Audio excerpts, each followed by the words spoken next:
വെക്കാനുള്ളതൊക്കെ കണ്ട് വെച്ച് കഴിഞ്ഞാലേ അത് പൂട്ടിയിട്ടാണ് ഇറച്ചിയെ. ആയിക്കോട്ടെമ്മ.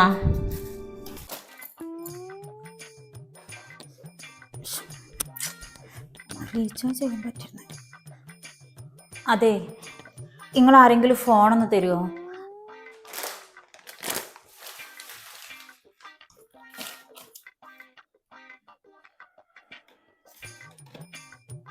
ഞാൻ ചോദിച്ചത് കേട്ടില്ല. നിങ്ങൾ ആരെങ്കിലും ഫോണൊന്ന് തരുമോ? എനിക്കൊരു കോൾ ചെയ്യാൻ വേണ്ടിയിട്ടാ. എൻ്റെ ഫോണിൽ ബാലൻസ് ഇല്ല.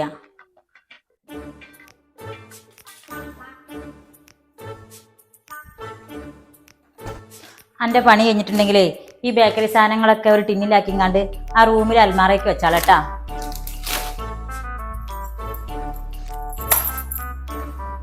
ഇതമ്മ ഫ്രിഡ്ജിൽ ലോക്ക് ചെയ്തിട്ടുണ്ട് കേട്ടാ. ഇതൊക്കെ അങ്ങോട്ട് അണിച്ചാ ഇനിതേ ഇവിടെ കിടക്കട്ടെ. എന്തെങ്കിലും ആവശ്യം ഉണ്ടെങ്കിൽ ചോദിച്ചാൽ മതി. അപ്പം ഞാൻ തരണ്ടിട്ടാ. ഇതെന്താ ഫ്രിഡ്ജൊക്കെ പൂട്ടി താക്കോലെടുത്ത് വെക്കണത്? ഫ്രിഡ്ജ് മാത്രമല്ല, ഇവിടുത്തെ സകല അൽമാറോളും സ്റ്റോറൂമും ഒക്കെ ഞാൻ പൂട്ടിയിട്ടിരിക്കണേ. ഇനി എല്ലാത്തിൻ്റെയും താക്കോൽ ഇതാ എൻ്റെ ഈ കോന്തല തലപ്പത്ത് തൂങ്ങട്ടെ.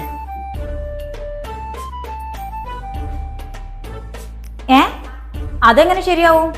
അപ്പൊ ഫ്രിഡ്ജിൽ നിന്നും ഷെൽഫിൽ നിന്നും സ്റ്റോർ റൂമിൽ നിന്നൊക്കെ എന്തെങ്കിലും സാധനങ്ങൾ എടുക്കേണ്ട ആവശ്യം വന്നാലോ? അതൊന്നും പറ്റൂല. അതിന് എൻ്റെ പറ്റലും പറ്റായി ഇവിടെ ആരെയാ ചോദിച്ചത് കുഞ്ഞോളെ? ഈ അൽമാറോളിലും സ്റ്റോർ റൂമിലും ഈ ഫ്രിഡ്ജിലും ഒക്കെ നിറച്ചു സാധനങ്ങൾ ഇന്ന് വാങ്ങിക്കൊടുന്ന് വെച്ചിട്ടുണ്ട്. അതൊക്കെ ശരി തന്നെയാണ്. പക്ഷേങ്കേ അതൊന്നും അനക്ക് തിന്നാൻ വേണ്ടിയിട്ട് വാങ്ങിച്ചതല്ല. ആ സാധനങ്ങളൊക്കെ എൻ്റെ മക്കളെ പാപ്പാന്റെ പൈസ കൊണ്ട് ഞാൻ എനിക്കും എൻ്റെ മക്കൾക്കും തിന്നാൻ വേണ്ടി വാങ്ങിച്ച സാധനങ്ങളാ. പിന്നെ അതിൽ പുറമെ വേണ്ട സാധനങ്ങൾ എന്താ വെച്ചാല് ഓല രണ്ടാളെ മാപ്പിളാരെ പൈസ കൊണ്ട് ഓലും വാങ്ങിച്ച്.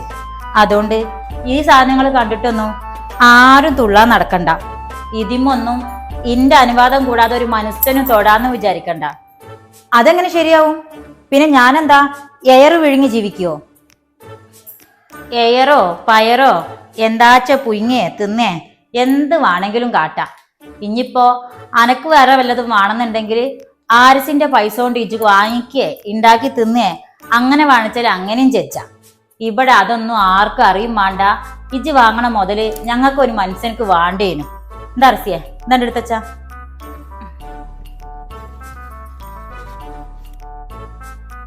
അതിന് ആരിസ്ക്ക് പോയിട്ട് നിക്ക് ഇതുവരെ വിളിച്ചിട്ടില്ല.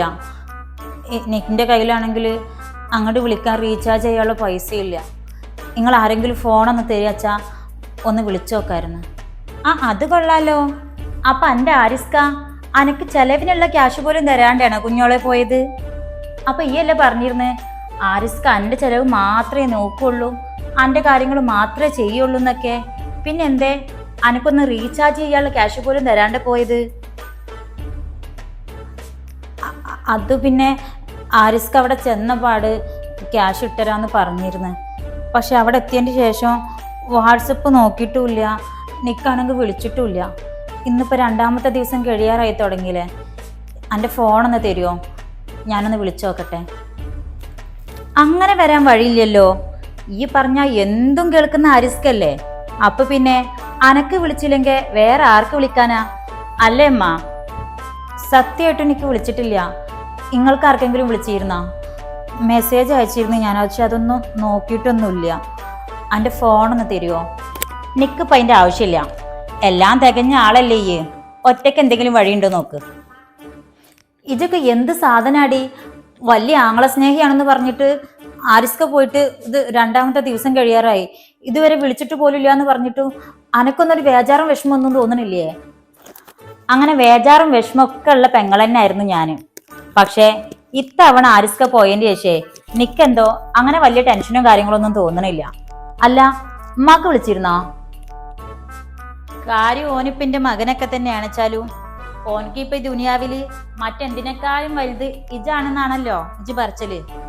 അപ്പൊ പിന്നെ ഓൻ അനക്കല്ലേ വിളിച്ചേണ്ടത്, ഞങ്ങൾക്കാണാ? അതന്നെ ഞാനും പറഞ്ഞത്. എല്ലാം തികഞ്ഞൊരു ഭാര്യ നാട്ടിലുണ്ടാവുമ്പോ ആദ്യം വിളിക്കേണ്ടത് അനക്കന്നല്ലേ. തൽക്കാലം അതില്ലാച്ചാലേ അതിന് പറ്റുന്ന വഴി എന്തെങ്കിലും ഉണ്ടെങ്കിൽ കണ്ടുപിടിക്ക്.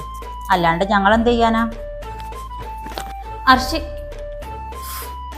ഓള് പറഞ്ഞിട്ട് പോയത് കേട്ടില്ല നിങ്ങൾക്കൊന്ന് പറഞ്ഞു നോക്കിക്കൂടെ? അല്ലെങ്കിൽ നിങ്ങളെ ഫോണൊന്ന് തന്നാളി, ഞാനൊന്ന് വിളിച്ചു നോക്കാം. അല്ലെങ്കിൽ നിങ്ങൾ തന്നെ വിളിച്ചു നോക്കിക്കോളി.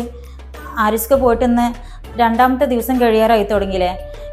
മകനോട് നല്ല സ്നേഹമുള്ള അമ്മയല്ലേ നിങ്ങള്, ഒന്ന് വിളിച്ചു നോക്കിക്കൂടെ? അങ്ങനൊക്കെ തന്നെയായിരുന്നു. പക്ഷെങ്കിൽ എൻ്റെ മകനൊരു പെണ്ണെട്ടി കഴിഞ്ഞാലേ ആളാകെ മാറി.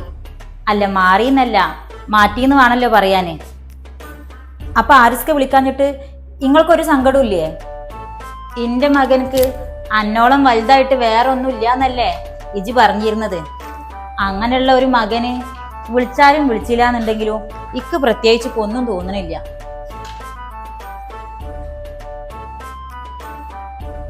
അന്നെപ്പോലെ ചിന്തിക്കാനും പറയാനൊന്നും ഞാൻ എന്തായാലും പഠിച്ചിട്ടില്ല. അതുകൊണ്ട് ആരിസ് വിളിച്ചാലും വിളിച്ചില്ലെങ്കിലും പൈസ അയച്ചാലും ഇല്ലെങ്കിലും ആരും ഇവിടെ പൈപ്പ് സഹിച്ചിരിക്കേണ്ട ആവശ്യമൊന്നുമില്ല. അരി ബക്കറ്റിൽ ആവശ്യത്തിനപ്പുറം അരി ഇരിക്കുന്നുണ്ട്. പുറത്ത് നല്ല കത്തിച്ചാ കത്തണ വിറകുണ്ട്. അടുപ്പത്ത് വെച്ചുണ്ടാക്കിയിട്ട് ചോറോ കഞ്ഞ എന്ത് വാണിച്ചാലും ഉണ്ടാക്കി തിന്നാം. പിന്നെ ഈ അൽമാറയിലും ഷോറൂമിലും ഫ്രിഡ്ജിലൊക്കെ വാങ്ങിക്കൊണ്ടുവച്ച സാധനം തിന്നിട്ടും തീർത്തിട്ടേ ആരും വിശപ്പ് തീർക്കാന്ന് വിചാരിക്കണ്ട. അതൊന്നും ആർക്കും ഇനി തുറക്കാനും പറ്റൂല. പിന്നെ ഈ വാങ്ങിക്കൊടുന്ന് വെച്ചതൊക്കെ പൂജക്ക് വെക്കാനുള്ളതാ. പൂജിക്കാനും പുഷ്പിക്കാനും ഒന്നും കൊടുന്നു വെച്ചതല്ല. അതൊക്കെ തിന്നാൻ കൊടുന്നു വെച്ച സാധനങ്ങൾ തന്നെയാണ്. പക്ഷെ അനക്കല്ലാന്ന് മാത്രം. അതൊക്കെ എൻ്റെ കുട്ടിയോളെ വാപ്പി ഓലെ മാപ്പിളാരും അയച്ചെന്ന പൈസക്ക് ഇവിടെ ഞങ്ങൾക്ക് വേണ്ട സാധനങ്ങൾ വാങ്ങി കൊടുന്നു വെച്ചതാണ്. അനക്ക് അങ്ങനെ ഇഷ്ടമുള്ള സാധനങ്ങൾ എന്തെങ്കിലും വാങ്ങണം എന്നുണ്ടെങ്കിൽ ആരിസ് പൈസ അയച്ചു തരുമ്പോ ഇജെന്താച്ച വാങ്ങിച്ചോ. അതിൽ നിന്നൊന്നും ഞങ്ങൾക്ക് ആർക്കും ഒന്നും തരാനും നിൽക്കണ്ട. ഞങ്ങൾക്ക് അതൊട്ട് വേണ്ടേനു. അങ്ങനെ പറഞ്ഞ് ഒഴിവാവാനൊന്നും നോക്കണ്ട. ഇത്രയും കണ്ട കാലം ആരിസ്ക്ക് ഇവിടേക്ക് ചെലവിന് അയച്ചെന്നിരുന്നതല്ലേ. എന്നിട്ടിപ്പോ പെട്ടെന്ന് അങ്ങനെ പറഞ്ഞാൽ അങ്ങനെ ശരിയാവൂ? ഇത്രയും കണ്ട കാലം ആരിസ് ചെലവിന് അയച്ചെന്നിന്ന് അന്നോടാരേ പറഞ്ഞത്? ഓൻ പറഞ്ഞിന്നാ? അതിപ്പോ ആരിസ്ക്ക് പറഞ്ഞു തരേണ്ട ആവശ്യമൊന്നുമില്ലല്ലോ. ഇത്രയും കണ്ട കാലം ആരിസ്ക്ക് ഈ വീട്ടിലുള്ളത് തന്നെയല്ലേ. അപ്പൊ ഇവിടുത്തെ ചെലവും കാര്യങ്ങളൊക്കെ ഇപ്പൊ മാത്രാവൂലല്ലോ, ആരിസ്ക്കും കൂടി ആയിട്ടാവൂലേ നടത്തിയിട്ടുണ്ടാവുക. ചെലവിന് വിടണേ ഇജ് എന്തേ വിചാരിച്ചു മാളെ? അന്റെ ആരിസാക്കാന്റെ പൈസ കൊണ്ടാണ് ഈ കുടുംബം കഴിഞ്ഞു പോണതെന്നാ? അങ്ങനെ എനിക്കൊരു തോന്നലുണ്ടെങ്കിലേ അവിടെ തെറ്റി കാര്യം. ഇന്ന എൻ്റെ ആളൊരു കാര്യം കേട്ടോ. ഇത്രയും കണ്ട കാലായിട്ടേ ഈ കുടുംബത്തിന് വെച്ചിട്ട് 5 പൈസ ആരിസിന് വെച്ചിട്ട് ചെലവാക്കേണ്ടി വന്നിട്ടില്ല.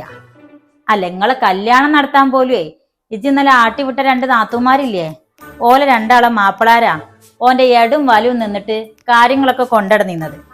പിന്നെ അന്റെ കൈത്തിൽ കിടക്കണ ആ മാർച്ചേനില്ലേ, അതിനുള്ള പൈസ പോലും 3/4 കൂട്ടിക്കണതേ ഓന്റെ വാപ്പയാണ്.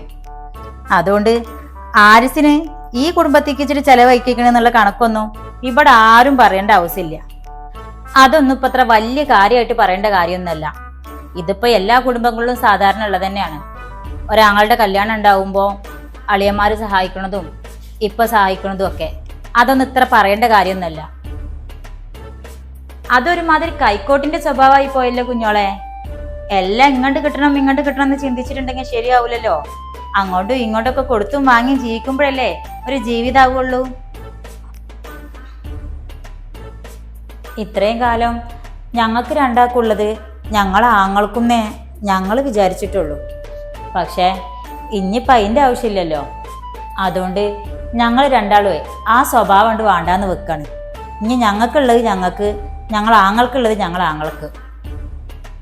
അല്ലെങ്കിൽ ആർക്ക് വേണം നിങ്ങളെ നക്കാപ്പിച്ച? ചെയ്ത സഹായത്തിന് തന്നെ 2 പെങ്ങന്മാരും ചേർന്ന് കണക്ക് പറയായിരുന്നു എന്നുള്ള കാര്യേ ഞാൻ ആരിസ്കാട് പറഞ്ഞോളാം. പിന്നെ ഇവിടുത്തെ കാര്യങ്ങൾക്ക് എന്ന് വിചാരിച്ചിട്ട് 5 പൈസ ഇനി ആരിസ്കാന്റെ കയ്യിൽ നിന്ന് ചെലവാവൂല. ഇനിയിപ്പോ നിങ്ങളെ 2ആളെ കാര്യങ്ങളും ഉമ്മയുടെ കാര്യങ്ങളൊക്കെ നിങ്ങൾ ഒറ്റക്കങ്ങനെ നോക്കിയാൽ മതി. ആരിസ്കാന്റെ കയ്യിൽ നിന്ന് ഇനി ഒന്നും കിട്ടുന്നു പ്രതീക്ഷിക്കണ്ട. ആർക്ക് ആരെ ആവശ്യം വരിക, ആരെ മുന്നിലെ കൈ നീട്ടേണ്ടി വരിക എന്നൊക്കെ പടപ്പോള് തീരുമാനിക്കേണ്ട കാര്യമില്ലേ കുട്ടിയെ. അതൊക്കെ പടച്ചോൻ തീരുമാനിക്കേണ്ട കാര്യങ്ങളാണ്. പിന്നെ ഇജ്ജ് പറഞ്ഞ പോലെ എൻ്റെ മകനക്ക് ഇങ്ങനെ ഒരു വാപ്പി ഇമ്മയൊന്നും ഈ കൂടപ്പറപ്പുകളൊന്നും വേണ്ടാന്നൊക്കെ തോന്നുകയാണെച്ചാല് അത് അങ്ങനെ തന്നെ ആയിക്കോട്ടെ. അതിൽ ഞങ്ങൾക്ക് ആർക്കും ഒരു പരാതിയില്ല. നിങ്ങൾ നന്നായിട്ട് ജീവിക്കുന്നത് കണ്ടാൽ മതി. ഏത് ഉമ്മാർക്കും മക്കള് നന്നായിട്ട് ജീവിക്കണം തന്നെ ഉണ്ടാവുകയുള്ളൂ. ഇമ്മാരോട് മക്കളും എങ്ങനെ പെരുമാറണമെന്നോ വാപ്പാരോട് മക്കളെങ്ങനെ പെരുമാറണമെന്നുള്ളതൊന്നും ഒരു ഉമ്മാരും ഓർക്കൂല. അതൊക്കെ മനസ്സിലാവണം എന്നുണ്ടെങ്കിൽ കാലമായിട്ട് തെളിയിക്കണം. കാരണക്കാരായിട്ട് പറഞ്ഞു കൊടുത്താലൊന്നും തിരിയൂല. ഇജ് ചരട് വലിക്കണതിനനുസരിച്ച് മാത്രമേ ആരിസ് ഖാനെ ജീവിക്കാൻ വിടുള്ളൂ എന്നുണ്ടെങ്കിലേ ആ ചരടും പിടിച്ച് മോൾ അങ്ങനെ ഇരുന്നോ. എത്ര കാലം അങ്ങനെ ജീവിക്കാൻ പറ്റുന്നുള്ളത് എല്ലാവർക്കും കാണാമല്ലോ. എന്റെ ജീവിതേ ഞാൻ എനിക്ക് ഇഷ്ടമുള്ള കാലം ഇഷ്ടമുള്ള പോലെ ജീവിക്കും. അത് ഇജ്ജ് നോക്കാൻ നടക്കണ്ട, മനസ്സിലായോ? ഓളൊരു ഉസറ് നോക്കിൻ്റെ അമ്മ, വല്ലാത്തൊരു സാധനം തന്നെയല്ലേ. ഓള് എങ്ങനെയോ ആവട്ടെ ആഭ്യത്ത, എന്തായാലും ആരിസ്ക തന്ന ടാസ്കേ ഇന്ന് ഇമ്മ ഭംഗിയായിട്ട് ചെയ്തു തീർത്ത് അല്ലേ.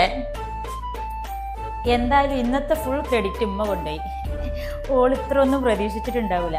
ഉമ്മയുടെ അഭിനയം എന്തായാലും ഉഷാറായിക്കണം. അല്ലാണ്ട് പിന്നെ എന്ത് കാട്ടാനാണ്? എത്ര നല്ലപോലെ നിന്നിട്ടുണ്ടെങ്കിലേ ഓൾ ഈ പെരേക്കനുസരിച്ച് ഒരു മരിയോളോ ഇന്റെ മകൻക്കനുസരിച്ചൊരു പെണ്ണുങ്ങളോ ആവും നിക്ക് തോന്നണില്ല. പിന്നെ പണ്ടാരാണ്ട് പറഞ്ഞ പോലെ തെളിക്കണ വൈക്ക് പോയില്ലെങ്കിൽ പോണ വൈക്കണ്ട് തെളിക്കന്നെ, അല്ലാണ്ട് ഇപ്പൊ ഒന്നുമില്ല. ബാക്കിയൊക്കെ വരുന്നിടത്ത് വെച്ച് കാണാം. എന്തായാലും നാത്തൂനുള്ള രണ്ടാമത്തെ പാടും ഉഷാറായിട്ട് കഴിഞ്ഞ്. ഇനി മൂന്നാമത്തെ പാടെന്താണ്? വല്ല പ്ലാനും അയക്കണ? പാടം 3 ആരിസ് ഖാന്റെ കയ്യിലാ. അതിന് എങ്ങനെയാ എന്താന്നൊക്കെ കാത്തിരുന്ന് കാണാം.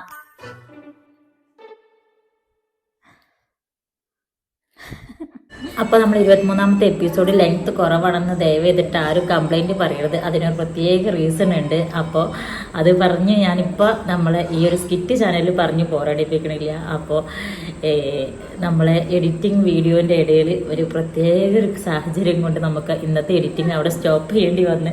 ആ സാഹചര്യം എന്താണെന്നുള്ളത് എന്തായാലും ഞാൻ നമ്മളെ സെക്കൻഡ് ചാനലായിട്ടുള്ള ജയ്പൂസ് ആൻഡ് കിഡീസ് എന്നുള്ള ചാനലിൽ ഫാമിലി വ്ളോഗ് ചാനലിൽ എന്തായാലും പറഞ്ഞതാണ്. പറയണതെന്നല്ല, അതിലേക്കുള്ള ആ ഒരു ദിവസത്തെ ഇന്നൊരു സ്പെഷ്യൽ ഡേ ആണ്. അപ്പോൾ ആ ഒരു സ്പെഷ്യൽ ഡേയിൽ ഞാൻ എഡിറ്റ് ചെയ്തുകൊണ്ടിരിക്കുന്ന സമയം ആയപ്പോഴാണ് ആ ഒരു കാര്യം ഉണ്ടായത്. അപ്പോൾ അതുകൊണ്ട് ഇന്നത്തെ എഡിറ്റിങ് ഞാൻ ഇവിടെ വെച്ചിട്ട് നിർത്തുകയാണ്. അപ്പോൾ എല്ലാവരും ഇന്നത്തെ എപ്പിസോഡ് ഞാൻ ഇവിടെ വെച്ചിട്ട് നിർത്തുകയാണ്. ഇൻഷാ അല്ലാഹ് അടുത്ത ദിവസത്തെ എപ്പിസോഡ് നല്ല എന്താ പറയുക കുറച്ചും കൂടി ലെങ്ത് ആയിട്ട് ഇടാൻ വേണ്ടിയിട്ട് മാക്സിമം ശ്രമിക്കട്ടെ. അപ്പോൾ ഇന്ന് എനിക്ക് ഇതും കൂടി തരാൻ പറ്റൂലേ എന്നുള്ളൊരു ബേജാറിലിരിക്കുകയായിരുന്നു ഞാൻ. പക്ഷേ എങ്കിൽ ഇത്രയെങ്കിലും ഒരു 12-13 മിനിറ്റെങ്കിലും എനിക്ക് തരാൻ വേണ്ടിയിട്ട് ഞാൻ അത്ര എഫേർട്ട് എടുത്തിട്ടാണ് ആ വീഡിയോ എഡിറ്റ് ചെയ്തിട്ടുണ്ട്. അതുകൊണ്ട് ആ സാഹചര്യം എല്ലാവർക്കും മനസ്സിലാവണമെന്നുണ്ടെങ്കിൽ നമ്മൾ ജയ്പൂസ് ആൻഡ് കിഡീസ് എന്നുള്ള ചാനലിലെ അന്നത്തെ വീഡിയോ, അതായത് ഇന്നത്തെ വീഡിയോ വരുമ്പോൾ നിങ്ങൾക്ക് മനസ്സിലാവും എന്താണെന്നുള്ളത് കേട്ടോ. അപ്പോൾ ഇപ്പോൾ ഞാൻ എൻ്റെ വീട്ടിലാണ്. ഞാൻ പെട്ടെന്ന് ഇനി നമ്മളെ വീട്ടിലേക്ക് പോകണം, അതായത് താഴത്തെ വീട്ടിലേക്ക് പോവുകയാണ്. അത് ഇങ്ങനെ പറഞ്ഞാൽ നിങ്ങൾക്ക് മനസ്സിലാവില്ല. നമ്മളെ ജയ്പൂസ് ആൻഡ് കിഡീസിൽ വന്നിട്ടുള്ള ആ വ്ളോഗ് വരുമ്പോൾ എന്തായാലും കാണണം കേട്ടോ, സ്പെഷ്യൽ ഡേ വ്ളോഗ്. അപ്പോൾ ഇന്നത്തെ ലെങ്ത് ഇല്ലാത്തതിന് ആരും കംപ്ലൈൻറ്റ് പറയരുത്. വലിയൊരു റീസൺ ഉണ്ടായതുകൊണ്ടാണ്. ഓക്കെ, അപ്പോൾ എല്ലാവർക്കും അടുത്ത 25ാമത്തെ എപ്പിസോഡ് നമുക്ക് ലോങ് വീഡിയോ ആയിട്ട് സെറ്റാക്കാം. അപ്പോൾ ഇന്നത്തെ അഭിപ്രായങ്ങളൊക്കെ പറയട്ടാ.